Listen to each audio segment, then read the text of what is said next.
Now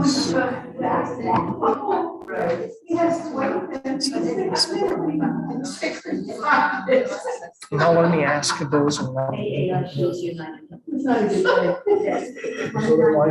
Oh my God. Hello, everyone. Can you hear? Can we hear? Yes.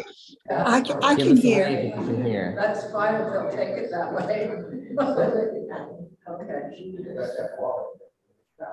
Yeah. Good morning to all of you online. We are testing the sound. Can you wave if you can hear us? Can I wait? I can hear you. We can hear you. Yeah, we're good. Thank you. Thank you, Marty. Somebody needs to fill in the clock. Right. I don't know. I'm not sure. I think we could. If you need any help. Well, I think the YouTube's going. So phone's good. Okay. Okay. I want you to know I tried the salt on the oranges. And is it better? It is amazing what it did. Yes, it's great. My wife says, try it on grapefruit, probably works the same way. Thank you. No problem. Okay. Good to see you all. Bye.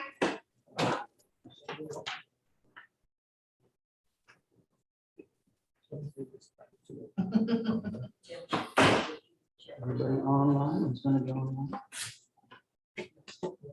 Okay.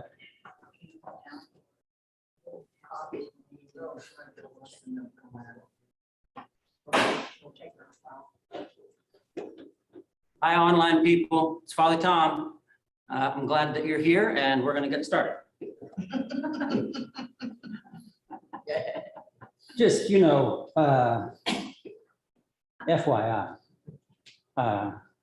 I am a serious Luddite, and it took a whole team of people to get this thing working, and I don't know how it works. So let's, I'm going to open with a prayer, but please let part of the prayer be that technology works, especially for you that are online, because if we lose you, we're going to continue. So let's hope that that doesn't happen. Okay? The Lord be with you. And also with you. Let us pray. Gracious God, we give you thanks once again that you have called us together in study of your word. I want to thank you for that gift.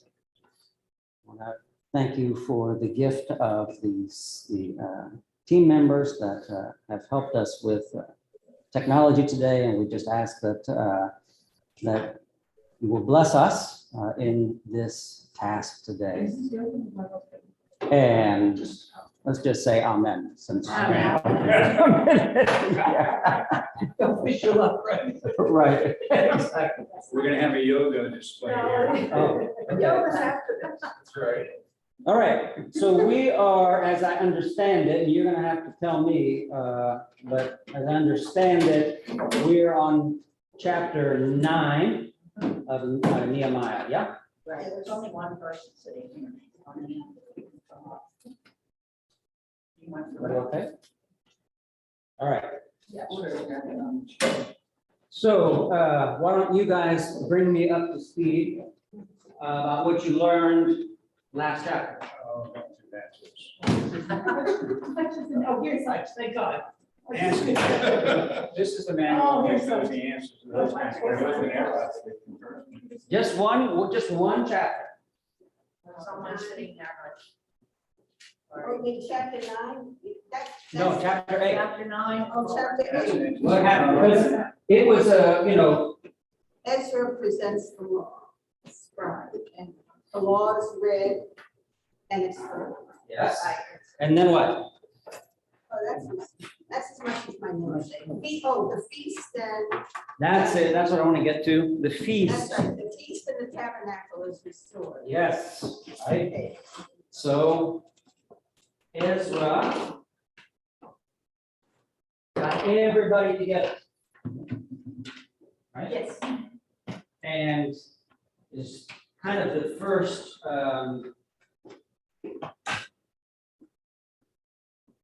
example of All inclusive. it's an example of really Bible study, but because that's what they do. That's what Ezra was doing. I mean, Nehemiah. And they for 6 hours, right? And then another 6 hours. They were confessing their sins and etc. And then they had a party, right? And that was the when they had that party, it was the festival of booths, right? You guys talk about that? Yeah. Okay, all right, then we are up to speed. Any questions about anything that has happened in Ezra or Nehemiah up until chapter 8? Everybody? Okay. We shall continue.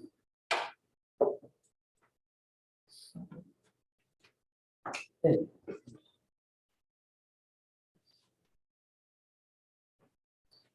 Nehemiah chapter 9. I don't know if I can share. We'll see. Wish me luck.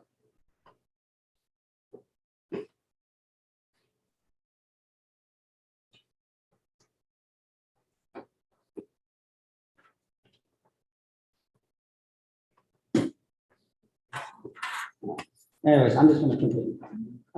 So. It's the same thing that. Watch. I want to.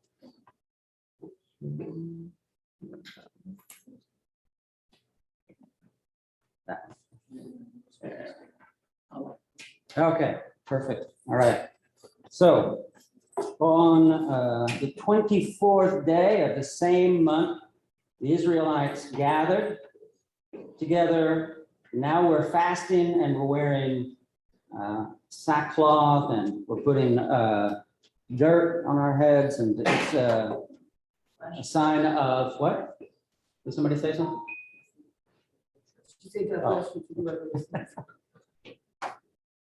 Okay.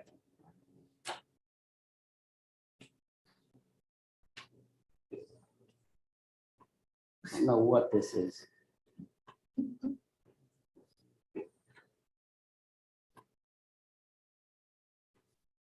All right. Can you guys online, can you see the, I can't hear you either, so. Marty shook her head, yes. Okay, good. All right, so what's going on? Have you guys read this already? No. All right, They're let me reading just from the give Old you, Testament. come again? They're reading from the Old Testament is what they do. That's exactly right. It's, they are confessing their sins, and then they, once again, stand up and read the Torah. And what he's doing is basically giving a synopsis really quickly of, I wouldn't say the whole Old Testament, but some of the highlights and lowlights. And so I want to highlight verse 9, chapter 9, verse 5, where it says, "Stand up and bless the Lord your God from everlasting to everlasting. Blessed be your glorious name, which is exalted above all blessing and praise." So he's setting the stage first, letting God know that that God's good. And then Ezra starts this sort of rehearsal of the Hebrews, actually, because it goes all the way back to Abram, and then up to Egypt, and then over to the Red Sea. And as we go along, Ezra is reminding the people and God. He says, you made a name for yourself, which remains to this day, talking about God, right? And reminding them that God led them through the wilderness by a pillar of cloud and by day, and a pillar of fire at night, and you know all of that. And then he gave through Moses the Torah, right? And as he's telling this whole story, he's reminding them, you know, when you guys are out in the wilderness, you didn't have anything to eat, and so I gave you manna, and I gave you water from a rock, and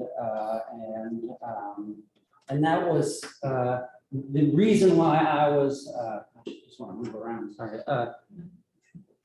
The reason why he's saying, God is saying, the reason why I saved you from Egypt and through all of that hardship, so that you could at last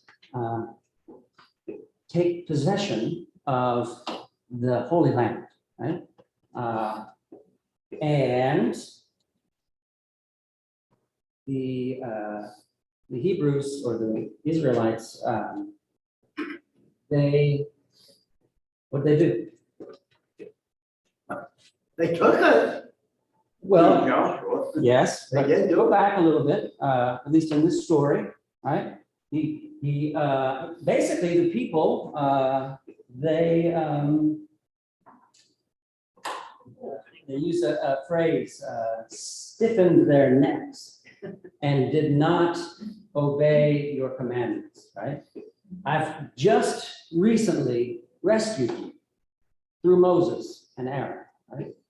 And the first thing that you do once you get saved is grumble, right? Louise, do you have a question? Yeah, I'm agreeing with you too.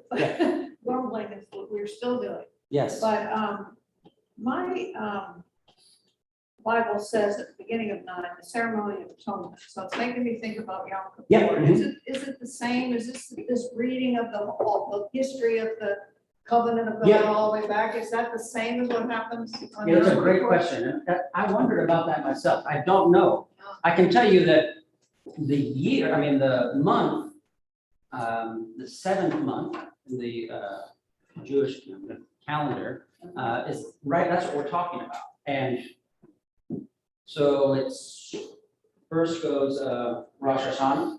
We have that a couple of, and by the way, we happen to be in the time that we're talking about right now. A couple of weeks ago, we have Rosh Hashanah. And then, That's something, the 10th, the little 10th. therefore, that's happening right now. That's happening now, But in between is the Day of Atonement. which is 10 days after Rosh Hashanah, right?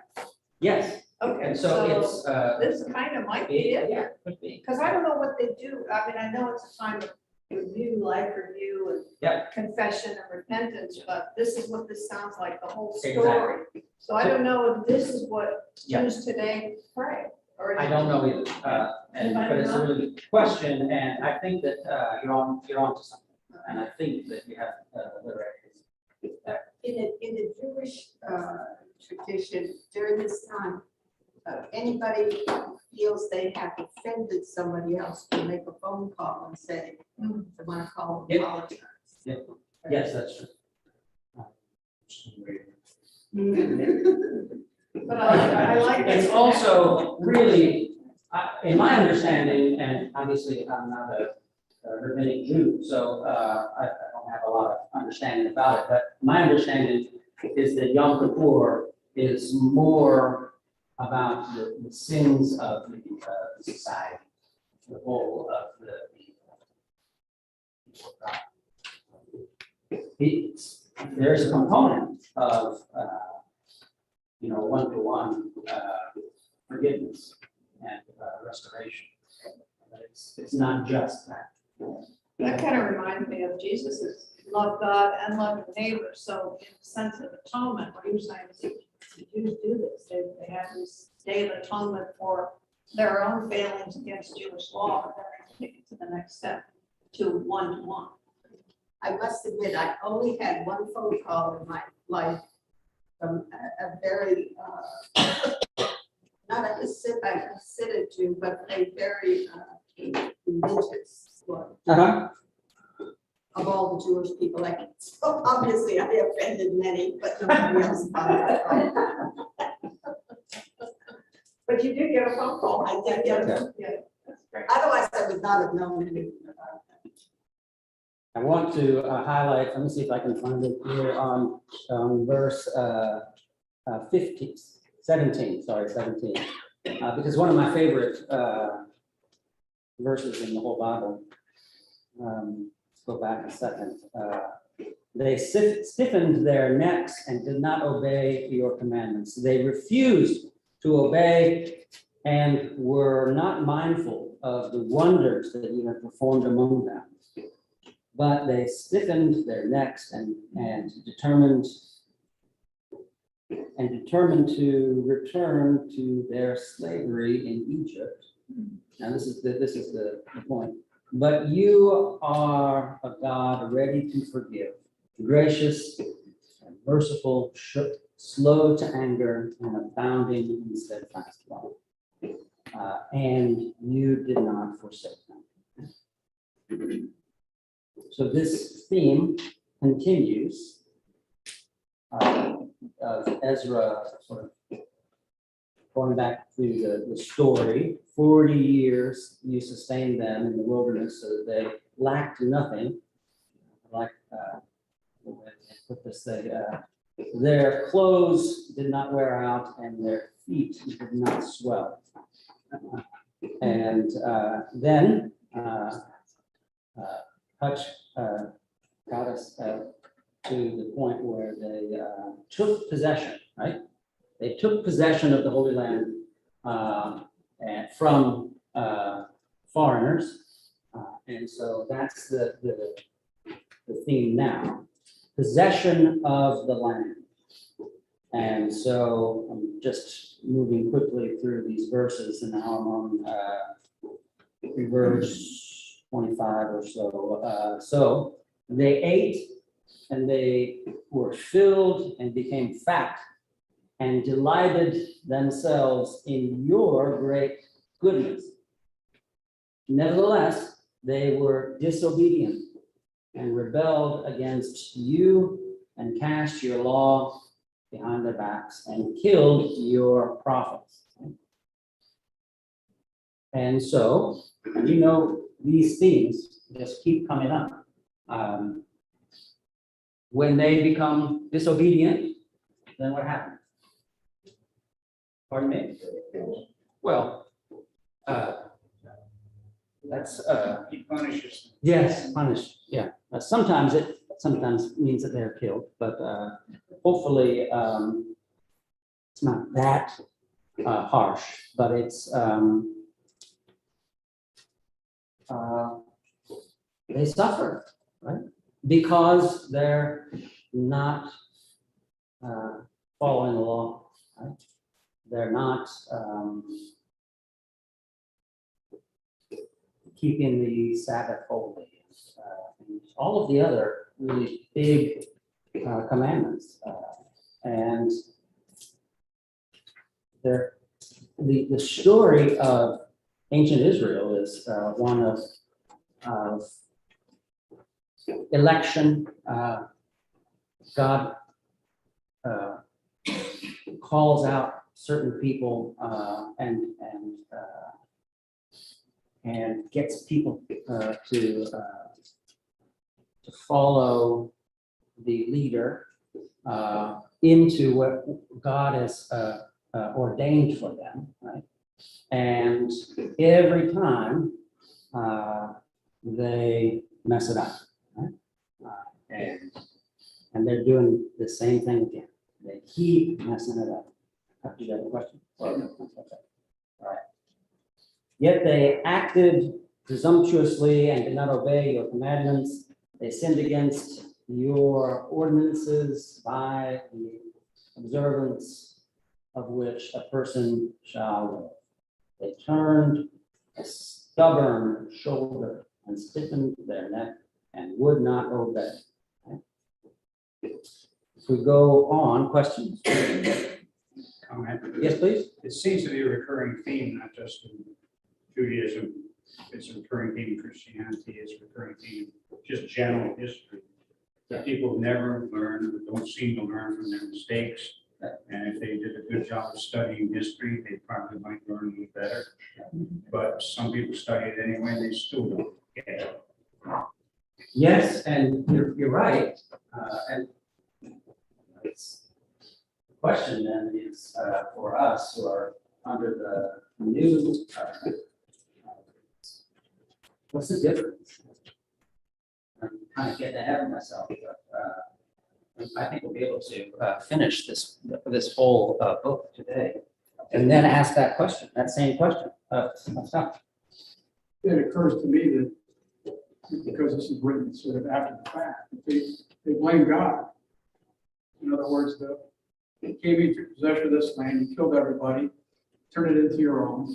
Yeah. And if you weren't a Jew, so the ancestors of the non-Jewish people today say, well, what do you mean it's your land? Where's the deed? The Jews say, well, God gave it to us. Say, oh, really? Huh. That's interesting. So all of this, all these things that happen, I mean, if you believe in an all merciful God, then how would he be slaughtering all these people? Yeah. I mean, they're doing it and saying, oh, he told us to do it. And that's what he wanted us to do, is like everybody else. Yeah. Men, women, and children, animals. Yeah. Those are perennial questions that we, can struggle, at least people that are interested and want to do what you guys are doing and do the hard work of Bible study. But most people either they have a different theology of the scripture, which allows them to, I think, dehumanize people that are other.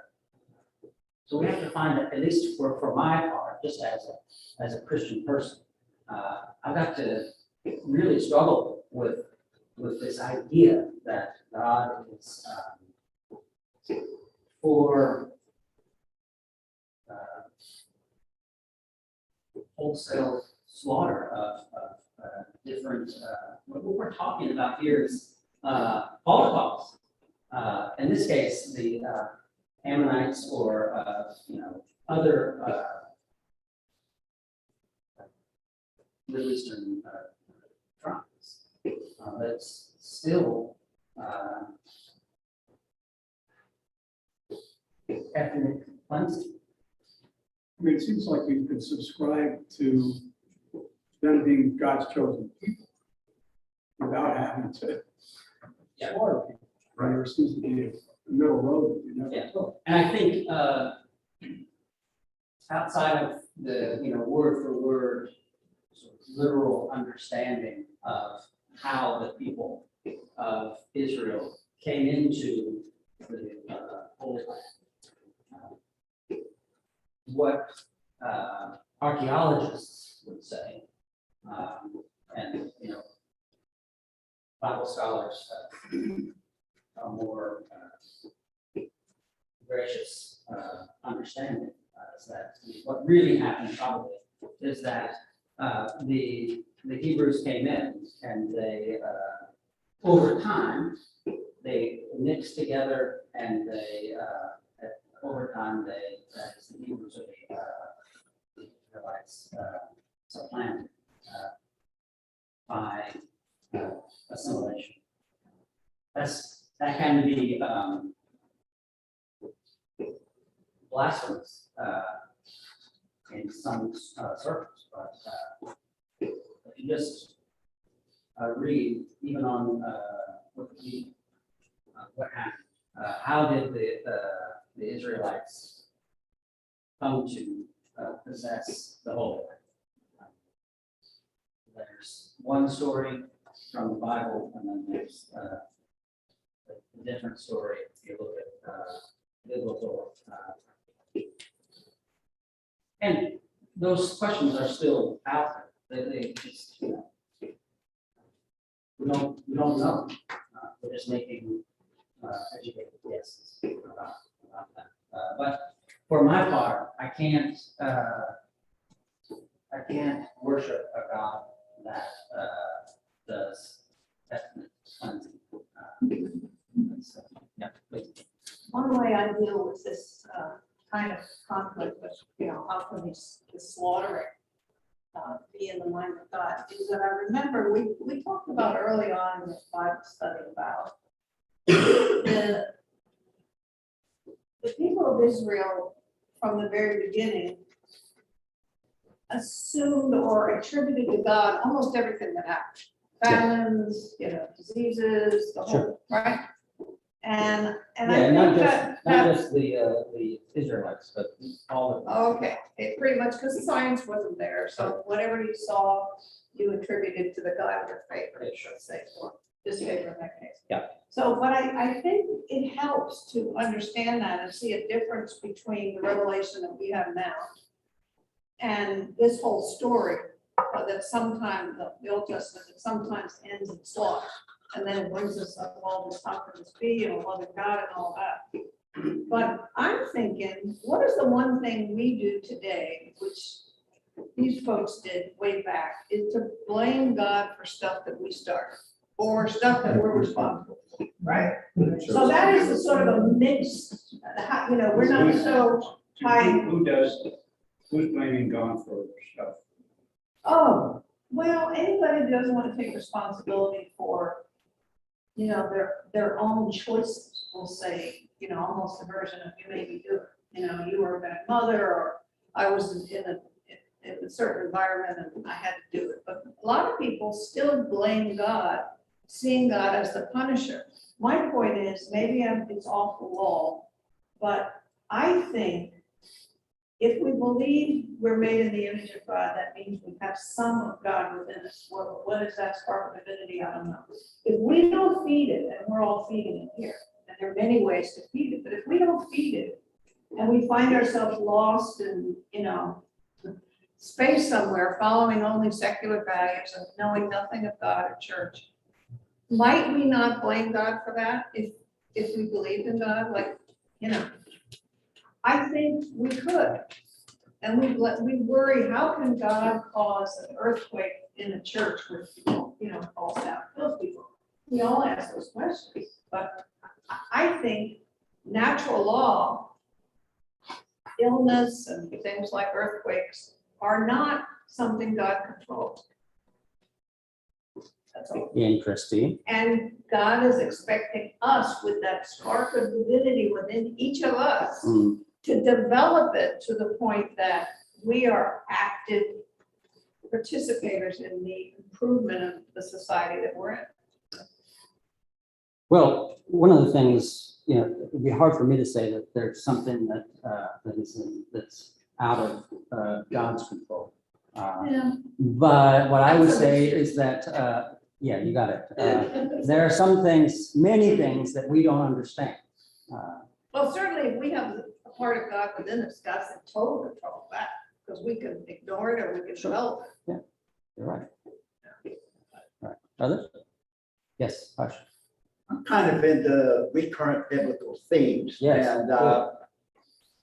here in the Old Testament, I'm thinking of themes of renewal. Mhm. And probably many of them, but three that come to my mind right away is Joshua at the end of his life has this similar occurrence, the Yeah. gathering, a renewal of the spirit. Yeah.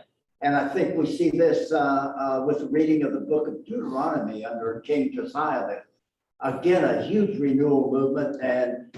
And a purification as well. And purification. And the same thing here.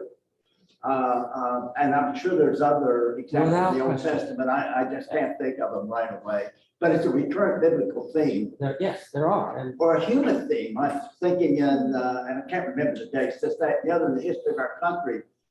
I think we've had at least two renewal movements Great in Awakenings. American history, called Great Awakenings or something. yeah, it depends on how many, it depends on who's counting, but we know of two, and the people, I mean, those are the first and second awakening, Great Awakening. They're in the history books now. So it but seems there's like in our others. spiritual life, there's an ebb and a flow, a type of thing that we regress and then flow forward again. Hopefully, we're about to have another great awakening. We need it. When were those two? The Oh, one, the main, I don't know for sure. They were before the first Great Awakening, I think, was before the Revolutionary War. And it happened in Europe as well as in the colonies. And then the second Great Awakening was after some decades at least after I think it was in the 1800s, but I'm not a history and what professor. about charismatic renewal, that kind of Yep. swept? That was all religions. Some people call that the Azusa Street, charismatic movement was the Late 60s? third. No, it's way earlier than that. It's still in the 19th century. Okay. I'm sorry, the 20th century, but early. And then other people see at the same time, not necessarily a charismatic renewal. That was one flavor of it, but also the new, old to us now, but the evangelical renewal in right after, I think, the First World War, and they sort of gave up on German Protestantism theology, like the names aren't important, but my point is that there have been times that some people identify as great awakenings. I'll Google more. Yeah. I was just gonna say, I've got many visions of God in my mind and my heart. Yeah. One of them is that God is like a loving mother or father Yeah. that tries to guide his or her children Yeah. and but knows that they're going to make mistakes and then forgives them after they've made mistakes. Yeah. So it's kind of an unconditional love. And I don't think mothers and fathers want their children to grow up to be mass killers or slaughtering other people and robbing banks and things like that. But it happens sometimes despite the best efforts of mothers and fathers. Yeah. So in that view, that's one way of viewing, one of the ways that I view God. And I think the Bible shows that in many respects, particularly the Old Testament. A loving father, raising the children, that, oh, you've done something wrong. And then the children realize they've done something wrong, and they come back and the father forgives them. Yeah. Because they hurt and Yes. and then they go do it again. That's Or exactly. they do something different. Yeah. But that's the way the world functions. I never blame God for earthquakes or wars or pestilence or anything like that. That's the world that he created, and Sometimes that happens. Yeah. Sometimes it doesn't. I agree. It's not just natural disasters, but, you know, people, we have a hard time with things that we don't understand. Sure. I mean, some things are natural disasters. Yeah. Some things are caused by human activities or even other activities. One natural disaster can cause another natural disaster. Sure, and what I'm saying is though, it doesn't have to be something that's happens to a whole section of people. Right. You know, what do you make of childhood cancer? That's one person, and how do you make sense of that? And where's God in that? And you know, that's my point. It's just that it doesn't take a earthquake to ask those questions. It can be right down the street with just one person, and that's not when people want answers. That's not all that satisfying. But that's the world we live in, and we have to figure out. Pardon me? I can't offer anybody anything else from those situations. If somebody says to me, how could God have forsaken me? My child's got cancer. Yeah. I don't have an answer for that question because I don't believe God did forsake me. Right. Yeah. Right. Just be careful when you're responding. I never say that to people. Yeah. In that Yeah. circumstance. Yeah. I'm only saying it here. Yeah. Yeah. So. Sure. you might But get if you ever have to, you know, walk through that, Sure. just please Yeah. do so with grace and try not to offer easy answers to life's most difficult questions. Exactly. Yeah, just love, and be there without talking. Yeah. Is it- When bad things happen to good people. Yeah. Rabbi Cushman, it's a helpful book. Yeah. Doesn't necessarily give us the answer. Yeah. Rabbi Kushner, yeah. Yeah, although some people, you know, that wasn't all that satisfying, because at the end of the book, you know, we still don't have the answer. Right. Apart from that God is good and in the end, we don't have to worry, basically. I think what the book does help us with is that we don't need to feel guilty that we did something wrong if something bad happens to us. I mean, I think that book helped me in that, you know, there's a segment of society. I had a serious illness about 4 years ago, and I can't tell you, not all my friends, but some were like, look within, is there something that you did? I'm like, what? You know, there's still that tendency, and I think it's a self-tendency too, if something bad happens to me. At least I do sometimes in this Old Testament way. And what did I do wrong that this happened to me? Sure.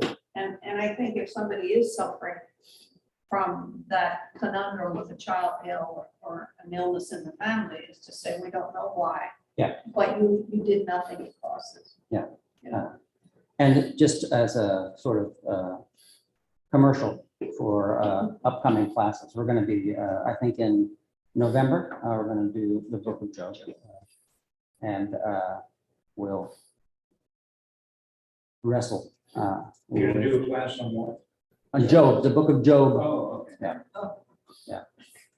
You know what, is it Old Testament that when people say something bad has happened and they ask why, the answer is why not? That's another question. I don't- No. I thought he said make my day. He did say that too. But I've heard that many times. Why has this happened? And the answer is why not?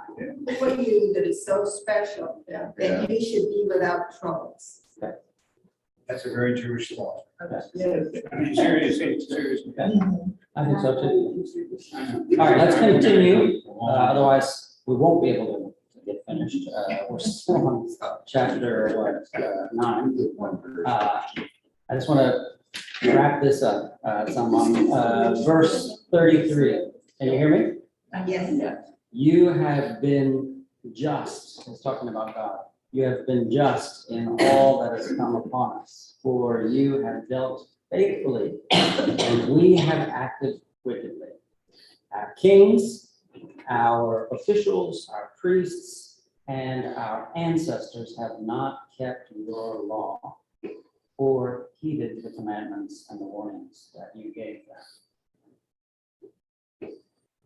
Even in their own kingdom, and in the great goodness you bestowed on them, and in the large and rich land that you set before them, they did not serve you and did not turn from their wicked works.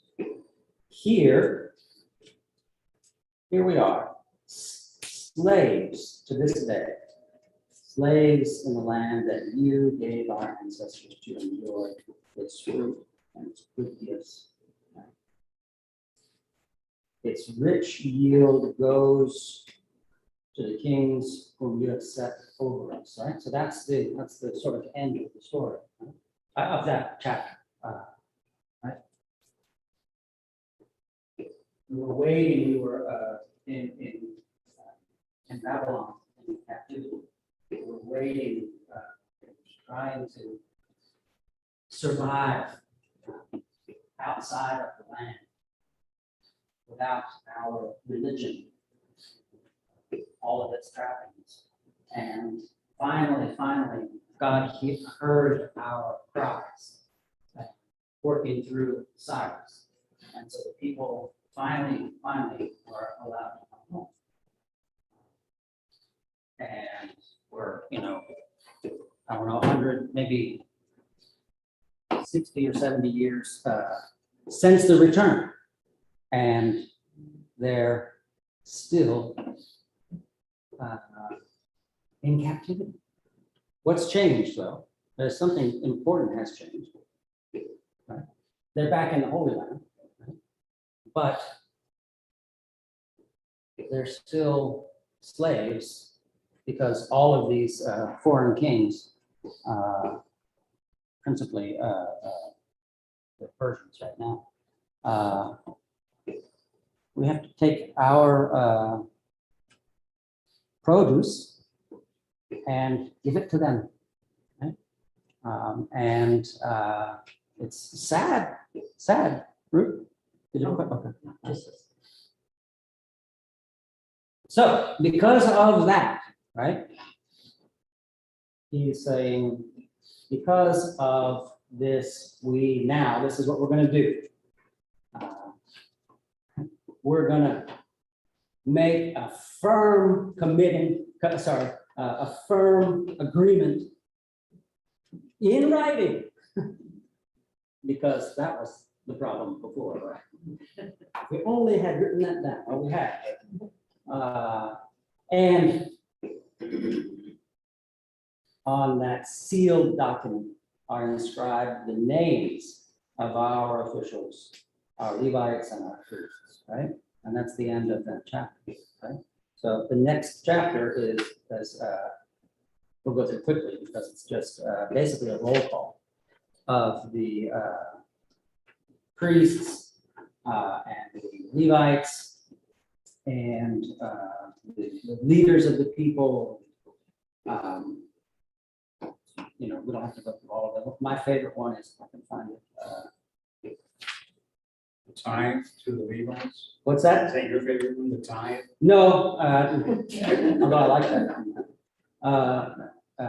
Anyways, there's one of the Levites, I think was, or maybe a priest, is Bunny, that's his name, Bunny. Yeah, Bunny.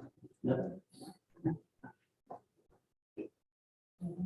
Okay, we're at chapter 10 and verse 28. The rest of the people, the gatekeepers, the singers, the temple servants, everybody, and everybody who has now separated themselves from the peoples of the land to adhere to the law of God.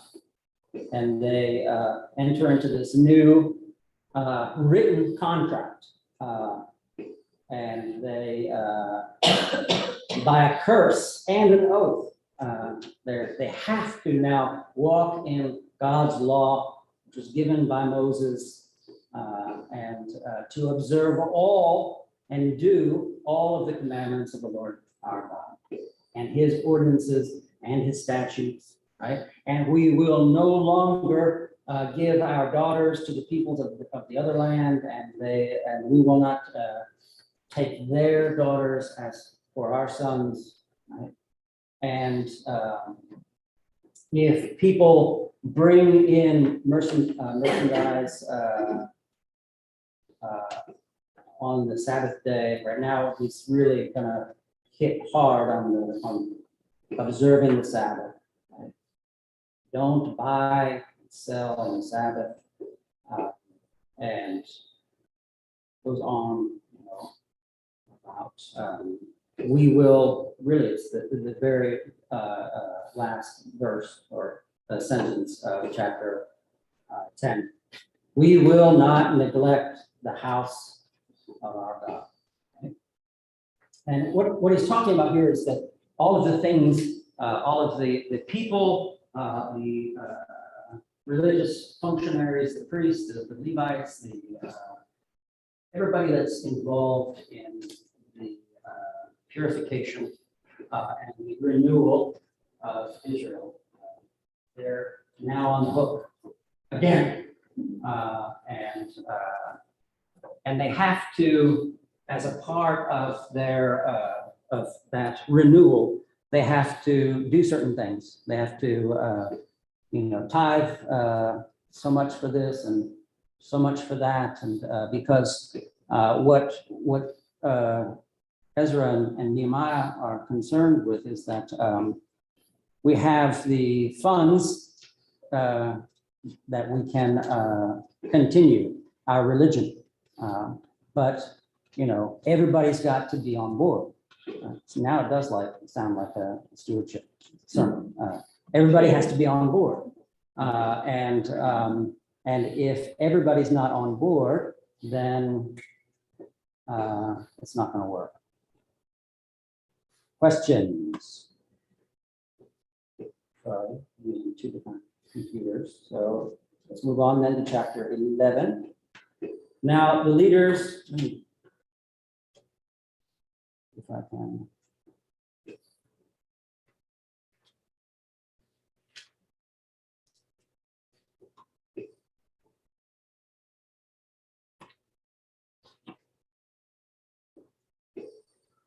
Just trying to catch up the people on online.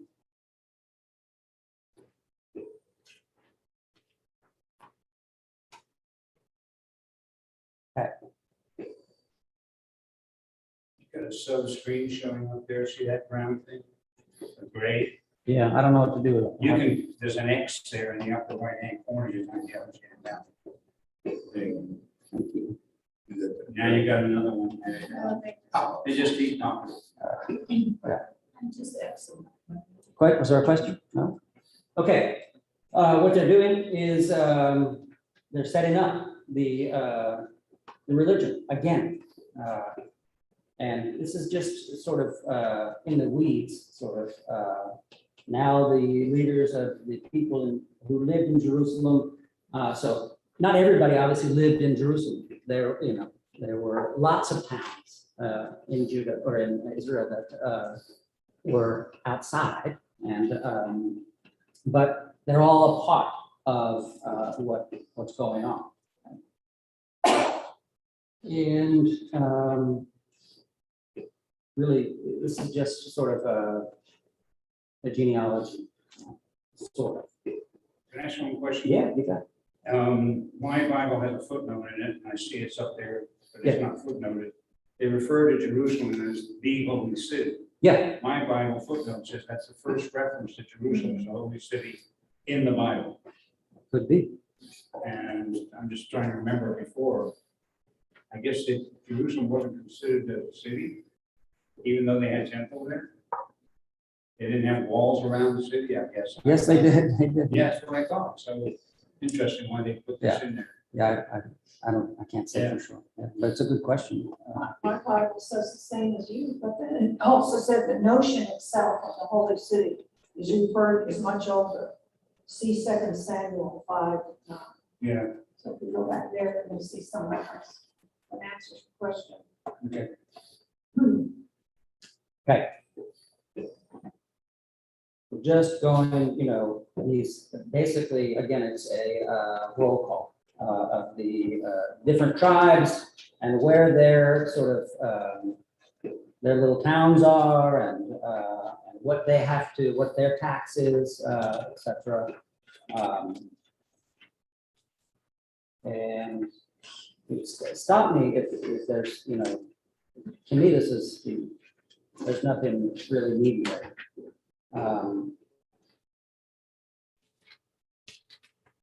Yeah, I can move on to chapter 12. If you guys. Okay. Chapter 12.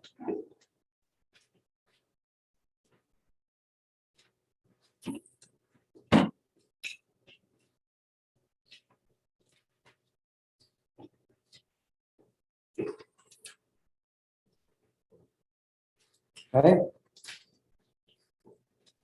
Yes. I thought it was interesting that the very first paragraph of chapter 11 talks about the lottery. Yeah. To get people to move into Jerusalem. Yeah, And then, but not too many. no, but it was like, hey, you won the lottery, you get to leave your house and your land and go live in the city. It's like, what? Yeah. How did I win anything? Yeah, I know, you're right.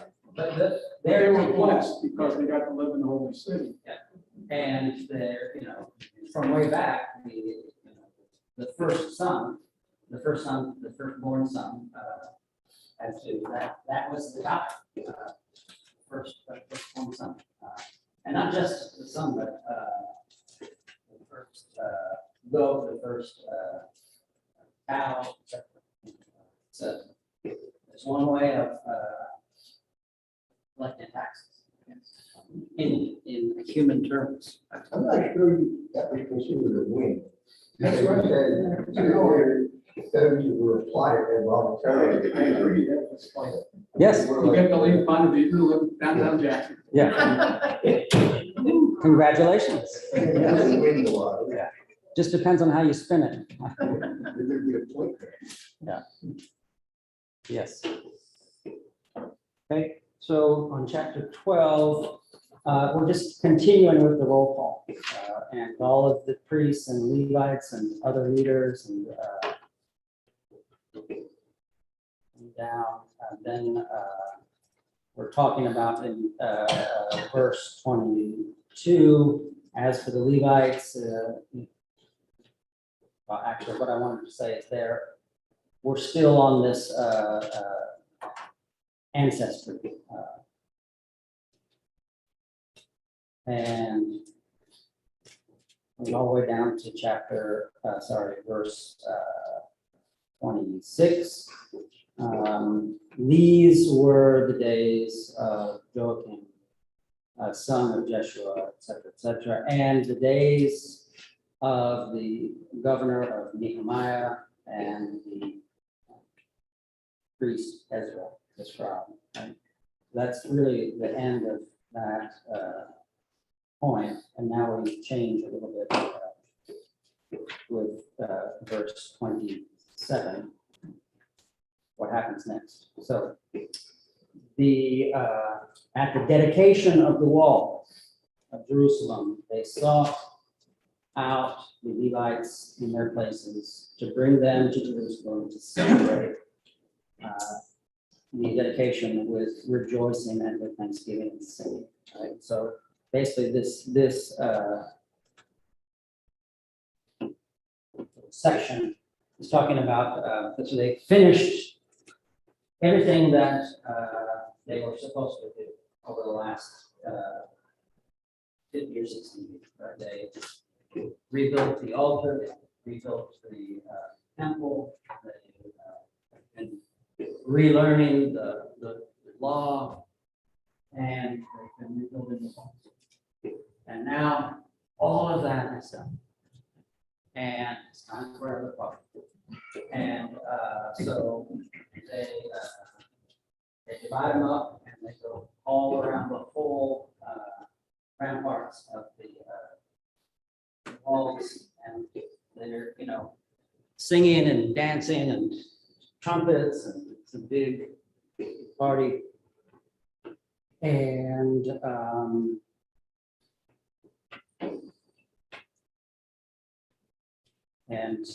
they offered great sacrifices. I'm on verse 43. They offered great sacrifices that day and rejoiced, for God had made them rejoice with great joy. The women and children also rejoiced. The joy of Jerusalem was heard far away. Wasn't that great? Questions about that? Big party. Yes. It's difficult for me to express, but when I go back to first verse of chapter 10, as a result of this, we make a firm agreement. Yes. And we see the foundation of the intertestamentary period being built. Mhm. And the thing that strikes me is that they've had this tremendous renewal, and yet we see Judaism progress into a period of infolding. It looks like instead of then Israel becoming a light to the nations, a light to the world, it's closed in on itself. Right. Yeah. And The word it's supposed to be when Jerusalem got rebuilt was supposed to be any walls. That they believed that God would protect them. They didn't need walls. And all the better to be a light on a hill so that everybody could see the Israelites and that they were the model for the worship of Yahweh. And I'm probably blocking the, sorry. You're right, you're right. And all that stuff that you guys read together, about the temple being rebuilt, how people wanted to help, but they said, we don't need your help. And in fact, get away. And the same when Nehemiah was and Ezra were reconstituting the Torah, and now with the walls, right? They're not doing it right. so I was thinking, God's time, God's action, and God watches all this, and they're about to get it right, and then they close in. Yeah. And God watches it for a couple, 300 years and says, they're not going anywhere. And does his next great act, Yes, the incarnation. that's exactly right. Yes. Yep. Question? It's hard for me to be critical of what the Jews are doing at this point in time, because Yeah. a lot of what they did was they were blaming, because they looked at their past and so forth, they were blaming the influence of other tribes and other religions for the decimation of their own in many respects. And some damaging their own. Okay, so that's why they banned intermarriage, or they banned this and so forth. And that's why they closed ranks, okay, was to protect themselves and their religion. Okay, easy for us to criticize that, but when you stop and think about it, that goes on even today. When, just for example, okay, if you lived in Poland, okay, or Czechoslovakia at the end of the Second World War, you're darn right you're going to close ranks against the Russians, against the Germans, and the Nazis. Okay, and you don't want them coming anywhere near you. Unfortunately, that didn't happen. It did come in, but so it happens all the time. And I don't know that it means that we're any more enlightened because we say, well, we oppose that kind of thing. We're just different. That's the way I kind of do it, okay? We have no real reason to do what they do, except in some situations which we won't get into. Yeah. I would just, whenever we are, I am judging other countries or races or whatever, just, you know, it can go bad really quickly. Sure. All right, we're out of time, sadly. I promised that we would get to the end, but we are very close. We have one chapter left, chapter 13, and damn, I want to finish this, but Keith will be back next week, and we can wrap this up. And I don't know what's next. Is it Ruth? Esther. Esther. Okay. All right.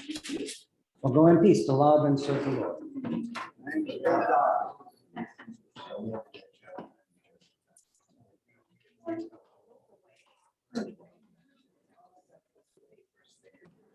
Yeah.